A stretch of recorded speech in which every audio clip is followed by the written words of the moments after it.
Hello friends, सो हम carbon and its compound में आज केमिकल प्रॉपर्टीज ऑफ कार्बन देखेंगे। सबसे पहले हम कंबशन रिएक्शन देखेंगे। क्या हमने कंबशन रिएक्शन देखा है कार्बन की? हाँ देखा है, घरों में देखा है। अब ये देखिए, जो हम गैस स्टोव में देखे हैं वो भी कंबशन रिएक्शन है, वो जो चूल्हा जलाते हैं वो भी कंबशन रिएक्शन है। तो सोचो कि चूल्हा जब जलाते तब उस समय जो फ्लेम आती है वो येलो कलर की क्यों, और गैस स्टोव में जो फ्लेम आती है वो ब्लू कलर की क्यों? क्या डिफरेंस है दोनों में? येलो कलर की इसमें क्या बर्न हो रहा है और ब्लू कलर वाले में क्या बर्न हो रहा है? दूसरी चीज, जब वो चूल्हा रहता है जहां, तो उसमें ऊपर में जो छत है वो पूरी काली सी हो जाती है। क्या रहता है वहां पे कि छत पूरी काली होती है? क्या रहता है कि छत काली हो जाती है? तो ये हम जानेंगे कंबशन रिएक्शन में। नेक्स्ट, कंबशन रिएक्शन याद रखना, इसमें हीट और लाइट रिलीज होती है। कंबशन रिएक्शन में हीट एंड लाइट एमिट होती है, means it is an exothermic reaction.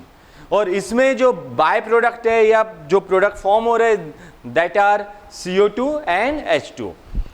जितने कार्बन रहेगी हमारे रिएक्टेंट में जितने कार्बन रहेगी उतने CO2 फॉर्म होंगे, और जितने हाइड्रोजन रहेगी उसके हाफ H2O बनेंगे। सो देखते हैं chemical properties of carbon. Chemical properties of carbon,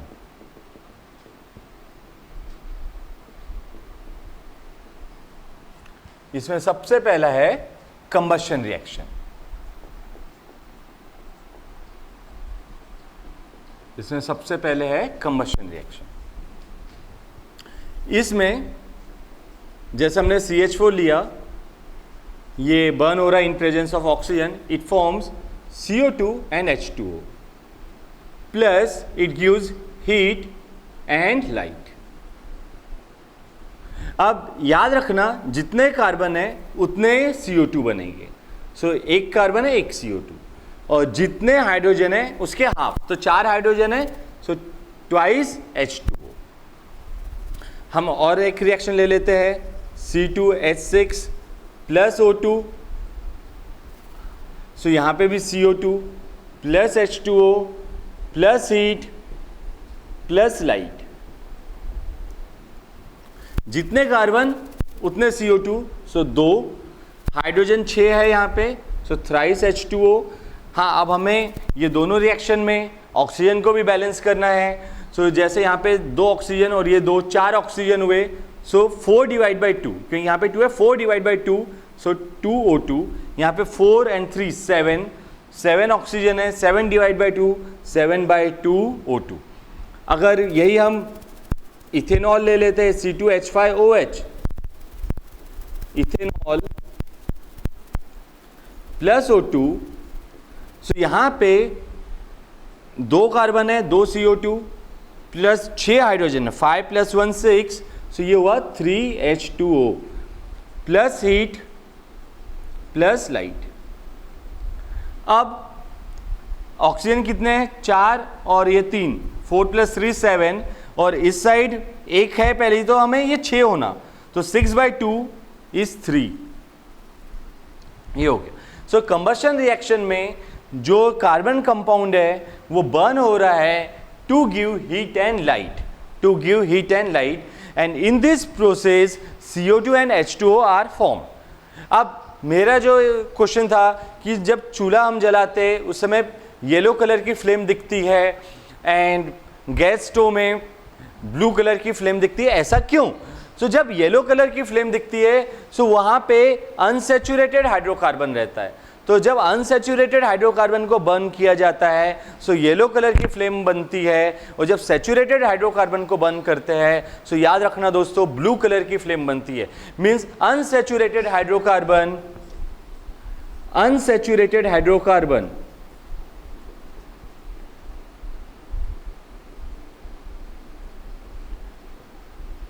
burns with unsaturated hydrocarbon burns with yellow flame,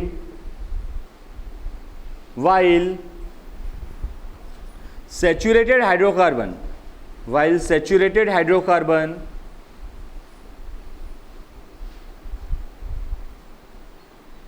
burns with blue flame. और अनसेचुरेटेड हाइड्रोकार्बन में ना कार्बन का परसेंटेज ज्यादा रहता है. अब कार्बन का परसेंटेज ज्यादा होने की वजह से वो जो छत पे जमा होता है वो कार्बन सूट है, वो ब्लैक स्मोक, इसलिए वो जो छत है वो काली सी दिखती है. So unsaturated hydrocarbon contain more percentage of carbon, therefore it form black smoke, and because of this the roof gets black. Unsaturated hydrocarbon have larger proportion of carbon.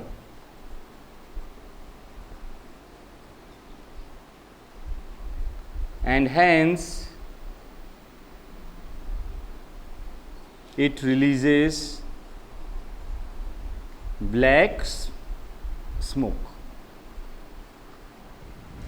So दोस्तों ये याद रखना, कंबस्शन रिएक्शन में क्या हो रहा है, heat and light form हो रही है, और उसके साथ साथ क्या बन रहा है, CO2 एंड H2O. कितने CO2 बनेंगे, जितने कार्बन है उतने CO2 बनेंगे, और जितने हाइड्रोजन है उसके हाफ H2O बनेंगे. And this reaction is exothermic reaction because energy release हो रही है. अनसेचुरेटेड हाइड्रोकार्बन बर्न होता है जैसे चूल्हे में, सो हमें येलो कलर की फ्लेम दिखेगी, और सेचुरेटेड हाइड्रोकार्बन है तो ब्लू कलर की फ्लेम दिखेगी.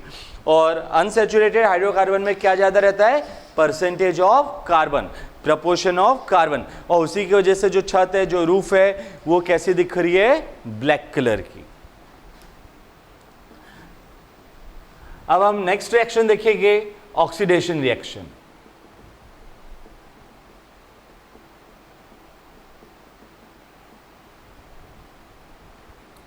अब ऑक्सीडेशन रिएक्शन में हमें पता है गेन ऑफ ऑक्सीजन. सो दोस्तों अगर अल्कोहल ऑक्सीडाइज होता है, अल्कोहल का ऑक्सीडेशन होता है, सो याद रखना पहले वो अल्डिहाइड बनाता है और फिर उसका फिर से ऑक्सीडेशन होता है, सो वो कार्बोक्सिलिक एसिड बनाता है. अल्कोहल अगर इसका ऑक्सीडेशन होता है सो ये अल्डिहाइड बनाएगा, और इसका फिर से ऑक्सीडेशन होता है सो ये कार्बोक्सिलिक एसिड बनाता है.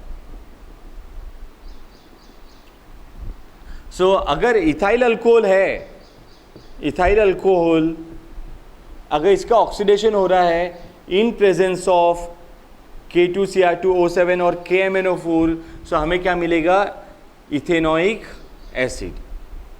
इथेनोइक एसिड इथाइल अल्कोहल है, अगर उसका ऑक्सीडेशन हो रहा है in presence of K2Cr2O7, then we will get ethanoic acid. C2H5OH, C2H5OH ethyl alcohol, इसे इथेनॉल भी बोलते हैं. अगर इसका ऑक्सीडेशन हो रहा है इन प्रेजेंस ऑफ K2Cr2O7, सो हमें मिला CH3COOH, इथेनोइक एसिड. सो ये रिएक्शन भी हमें ध्यान में रखना है. ऑक्सीडेशन में अल्कोहल से क्या बन रहा है, carboxylic acid. Alcohol on oxidation gives carboxylic acid. So when alcohol is oxidised, या हम ऐसे लिख सकते हैं when ethyl alcohol is oxidised,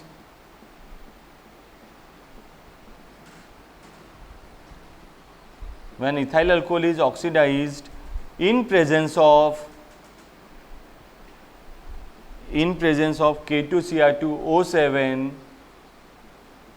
it forms ethanoic acid.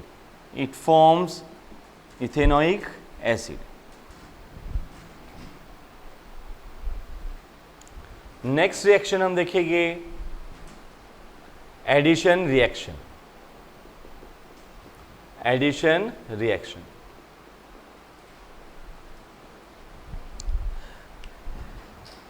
ये चीज हमें याद रखनी है कि जो अनसैचुरेटेड हाइड्रोकार्बन है दे अंडरगोज एडिशन रिएक्शन। सबसे मेन चीज unsaturated hydrocarbon, unsaturated hydrocarbon, unsaturated hydrocarbon undergoes addition reaction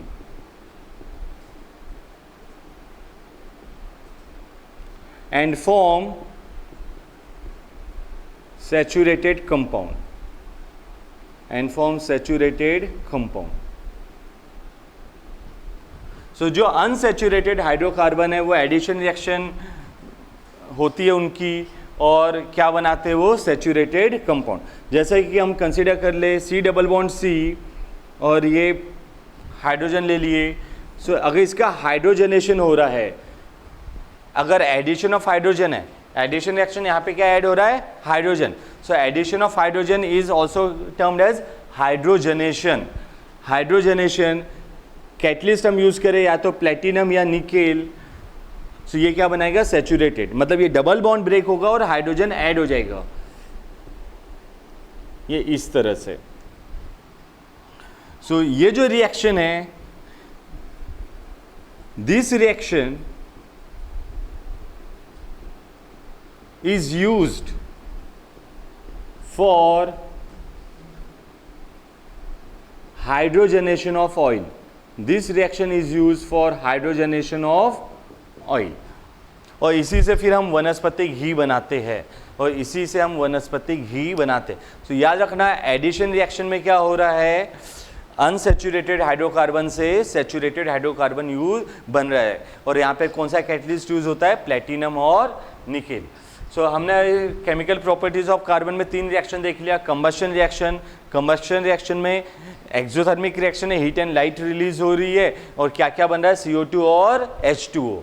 और अनसैचुरेटेड रहा सो येलो फ्लेम देगा, और सैचुरेटेड रहा तो ब्लू फ्लेम देगा। और अनसैचुरेटेड से कार्बन प्रपोर्शन ज़्यादा रहता है अनसैचुरेटेड में, और इसकी वजह से क्या होगा, वो ब्लैक स्मोक बनाता है। उसके बाद हमने ऑक्सीडेशन रिएक्शन देखा। सो याद रखना अल्कोहल का ऑक्सीडेशन होगा तो क्या बनता है, carboxylic acid. So ethyl alcohol का ऑक्सीडेशन होगा तो क्या बनेगा, इथेनोइक एसिड। इथाइल अल्कोहल का ऑक्सीडेशन हुआ तो इथेनोइक एसिड। तीसरी हमने देखा addition reaction. So unsaturated hydrocarbon, unsaturated hydrocarbon undergoes addition reaction and it forms saturated compound, it forms saturated compound। और यही रिएक्शन हाइड्रोजनेशन ऑफ ऑयल के लिए यूज हो रही है। कैटलिस्ट कौन सा यूज होता है, कौन सा कैटलिस्ट यूज होता है, nickel and platinum, and this reaction is use for hydrogenation of oil. वनस्पतिक घी बनाने के लिए यूज होती है। सो हमने 3 रिएक्शन देख लिए, combustion reaction, oxidation reaction and addition reaction. और अब हम जो चौथी रिएक्शन देखेंगे वो है सब्स्टिट्यूशन रिएक्शन। सो हमारी जो 4th रिएक्शन है वो है substitution reaction.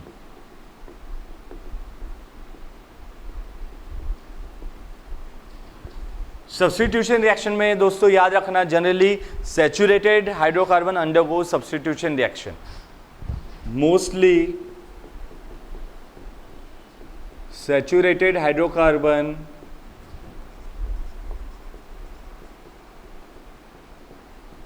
undergoes substitution reaction।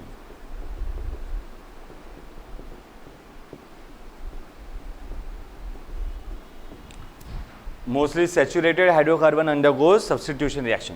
अब यहाँ पे हम देखेंगे जैसे हमें दिया हुआ है methane plus Cl2, methane plus Cl2, it forms in presence of UV and sunlight, in presence of UV and sunlight, CH3Cl plus HCl. This is methyl chloride।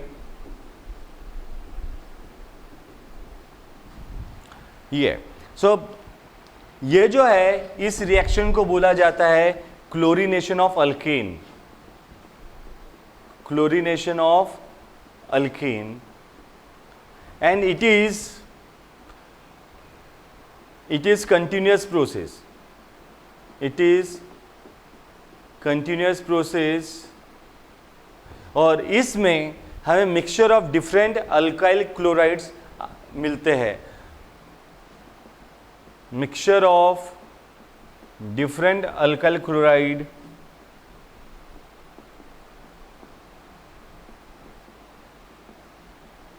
Are obtained.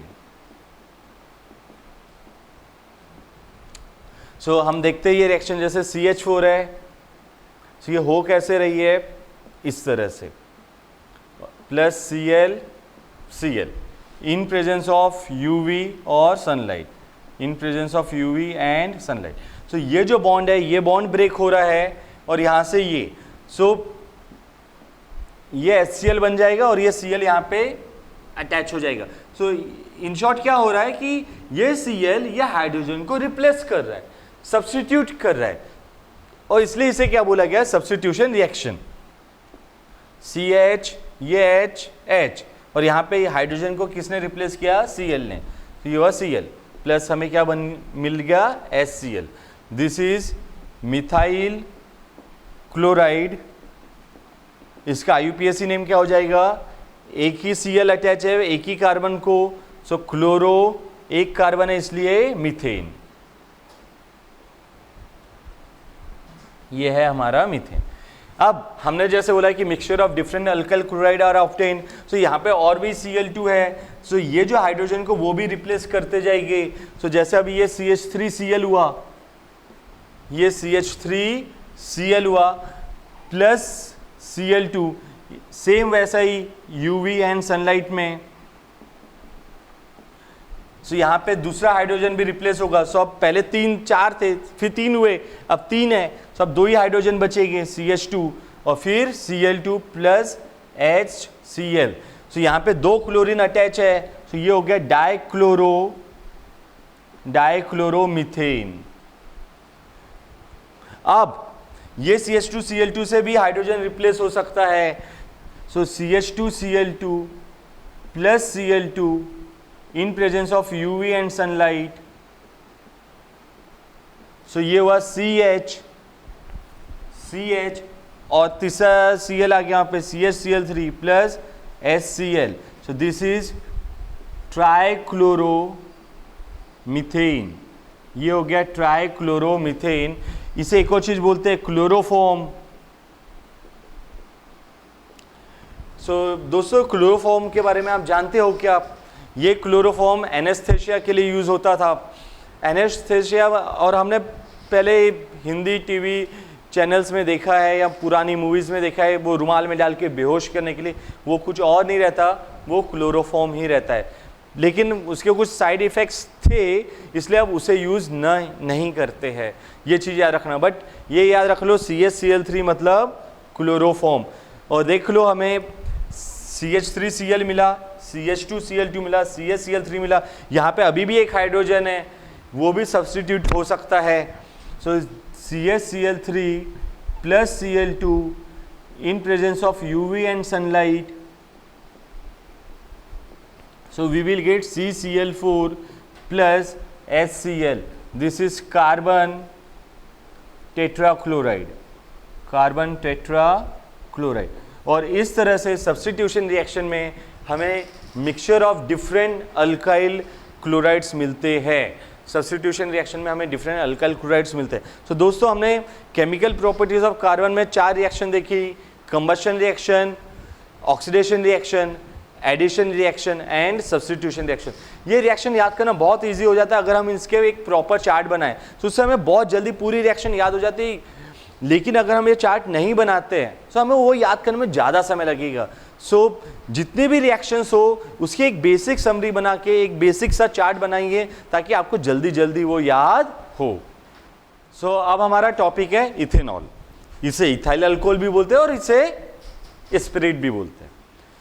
अगर प्योर इथेनॉल देखा जाए सो बहुत ही ज़्यादा poisonous हो जाता है, उसे drink करना बहुत ही ज़्यादा लीथल है। हाँ, इसका डाइल्यूट जो सॉल्यूशन है उसे लोग ड्रिंक करते हैं, लेकिन प्योर इथेनॉल इज लीथल, ये हमें मार भी सकता है।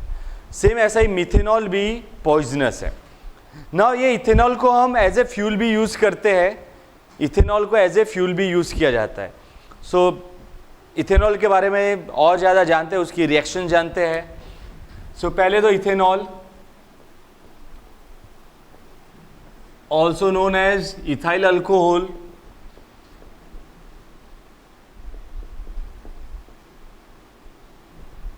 और इसे स्पिरिट भी बोलते हैं। इसका जो फॉर्मूला है C2H5OH, ये इस तरह से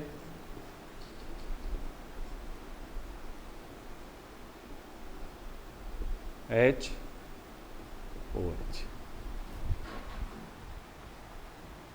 It is used as a fuel, it is used as a solvent, और हाँ इसे ड्रिंकिंग पर्पस के लिए भी यूज़ किया जाता है, बट दैट इज़ अनएडवाइजेबल।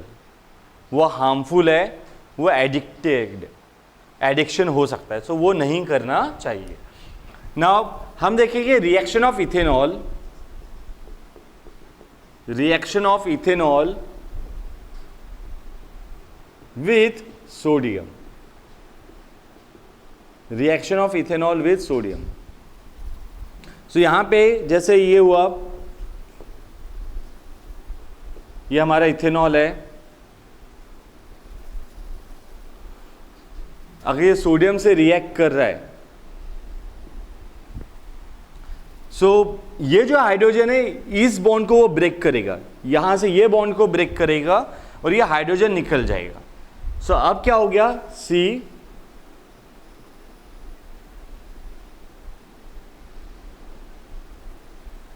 इस तरह से O और ये Na plus hydrogen, plus hydrogen. अब हमें पता है कि हाइड्रोजन जनरली H2 के फॉर्म में ही रहेगा नेचर में, सो यहां पे क्या रहना चाहिए, H2। इसका मतलब दो हाइड्रोजन रिलीज हो रहे हैं, सो दो हाइड्रोजन रिलीज हो रहे हैं मतलब 2 मॉलिक्यूल्स ऑफ इथाइल अल्कोहल, सो ये भी और उस हिसाब से ये भी। सो अब ये हो गया sodium, this is ethoxide, sodium ethoxide, ethyl alcohol. So ethyl alcohol on reaction with ethyl alcohol on reaction with sodium forms sodium ethoxide.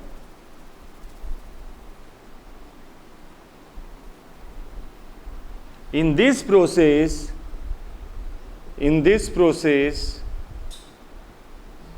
hydrogen gas is released.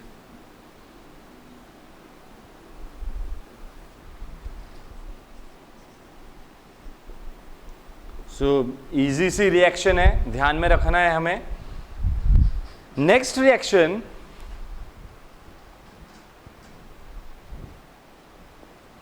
Dehydrogenation, dehydrogenation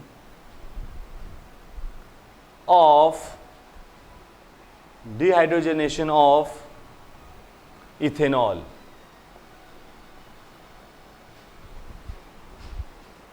इससे हाइड्रोजन निकल रहा है, और एक्चुअली इसे हम सही इसमें बोल सकते हैं dehydration will be much better, dehydration of ethanol. तो जैसे कि ये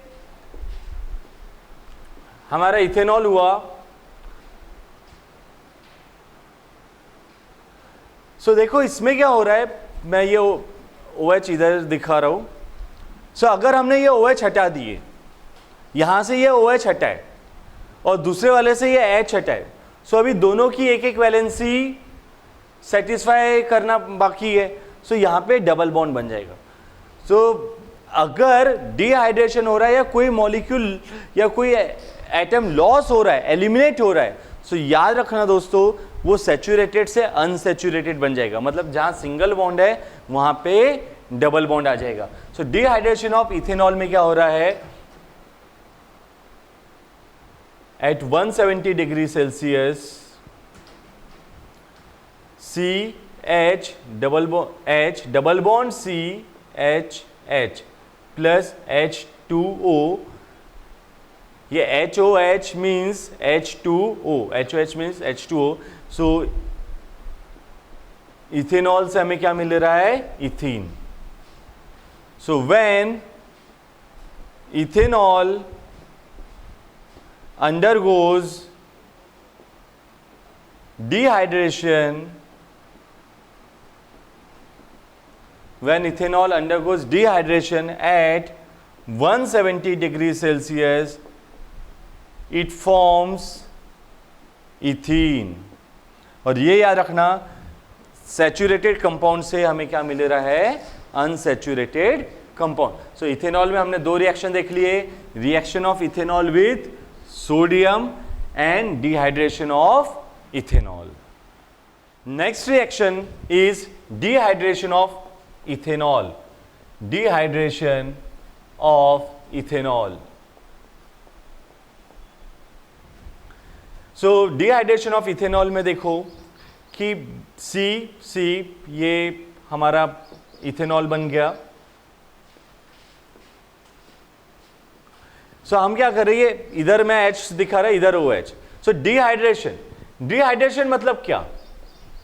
डिहाइड्रेशन मतलब loss of water molecule, elimination of water molecule. तो जब भी वाटर मॉलिक्यूल लॉस हो रहा है, कोई सा भी मॉलिक्यूल लॉस हो रहा है, सो दोस्तों ये याद रखना, सैचुरेटेड से वो अनसैचुरेटेड बन जाएगा, सैचुरेटेड से अनसैचुरेटेड बनेगा. तो जैसे कि इधर पहले वाले कार्बन से OH लॉस हो रहा है और दूसरे से H, सो ये क्या बन गया? एक तरह से H2O. सो ये रिएक्शन हुई डिहाइड्रेशन, और ये होती है 170 डिग्री सेल्सियस में इन प्रेजेंस ऑफ कॉन्सेंट्रेटेड H2SO4. सो अब क्या हो गया? CH ये. सो कार्बन के 4 बॉन्ड बनने चाहिए थे, यहाँ पे 3 बने.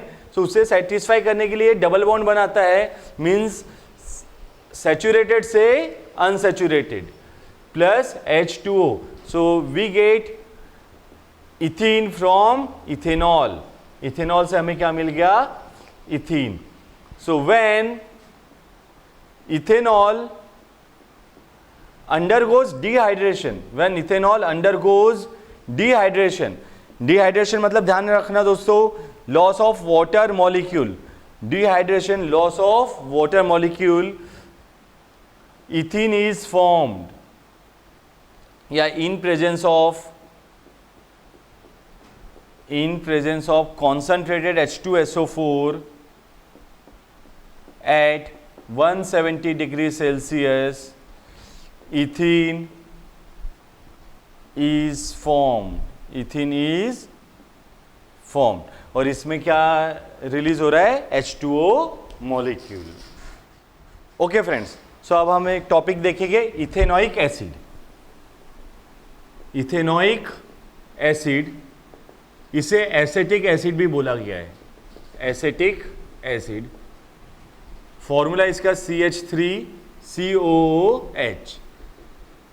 C, ये डबल बॉन्ड O, ये OH और इधर CH3. यह है एसेटिक एसिड. अब इसकी रिएक्शंस देखना है हमें. So reaction with base.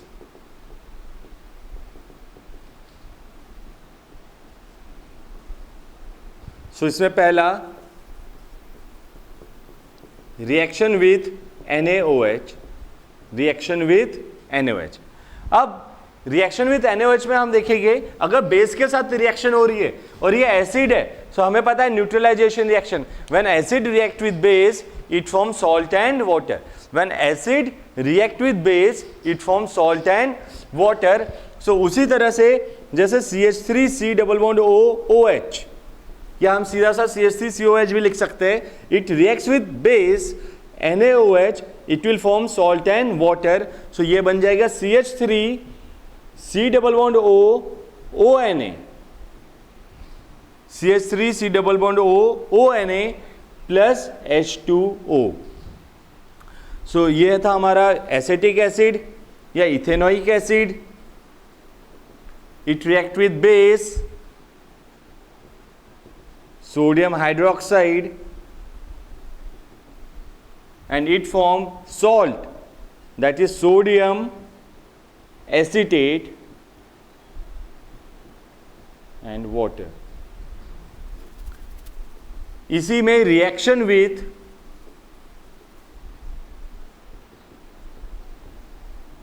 Na2CO3,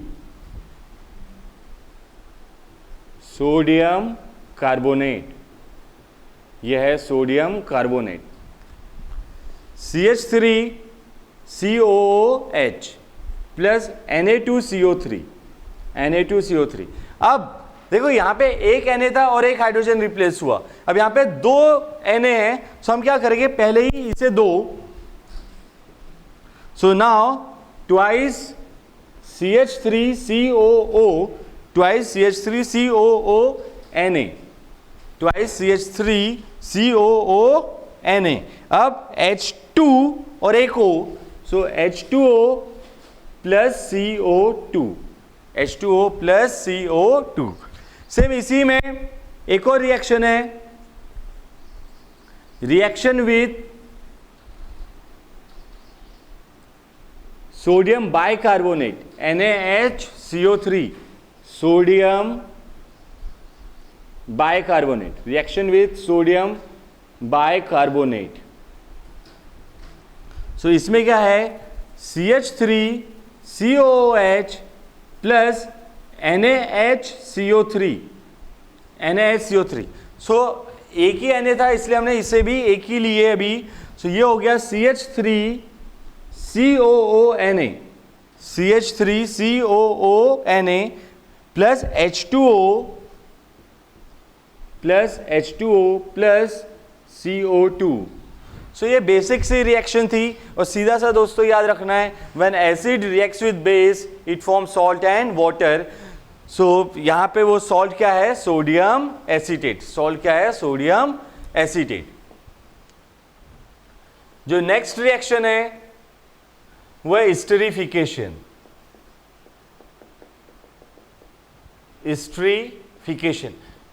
esterification मतलब फॉर्मेशन ऑफ ईस्टर, स्टेरिफिकेशन मतलब formation of Easter.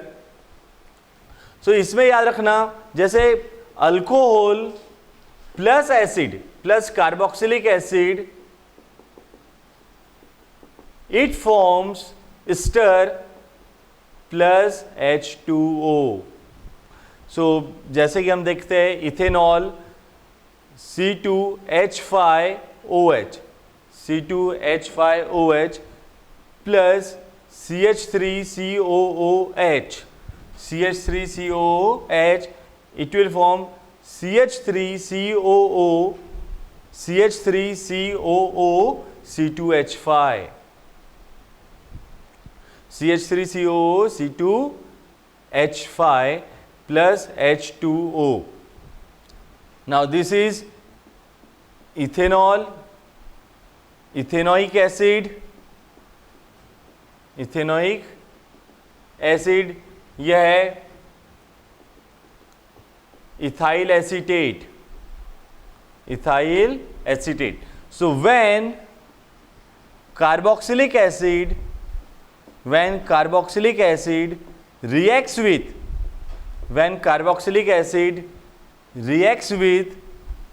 ethanol, when carboxylic acid reacts with ethanol, तो अब यहाँ पे कार्बोक्सिलिक एसिड के बदले हम लिख देंगे ethanoic acid reacts with ethanol, it forms Easter, और ईस्टर क्या है, ethyl acetate, it form Easter ethyl acetate.